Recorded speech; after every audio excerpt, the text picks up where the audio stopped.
Saat ini kita masih menunggu dimulainya sidang yang menghadirkan terdakwa Richard Eliezer, dan tampaknya hari ini Richard Eliezer tadi sempat kita lihat di layar kaca bahwa ada keluarga yang ikut mendampingi di ruang sidang.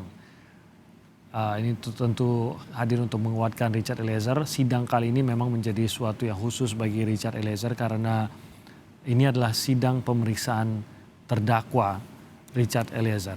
Dan ini merupakan salah satu tahapan sidang setelah pemeriksaan saksi-saksi dan alat bukti yang sudah dilakukan atau sidang pembuktian yang sudah dilakukan dalam beberapa pekan kemarin.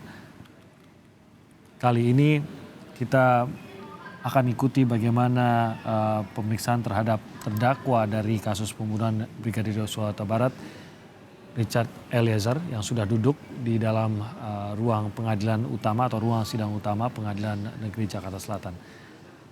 Jalannya sidang nanti kita akan ikuti di Breaking News Kompas TV, dan tampaknya majelis hakim sudah masuk ke dalam ruang sidang utama ini, dan sidang dengan agenda pemeriksaan terhadap terdakwa Richard Eliezer akan segera dimulai.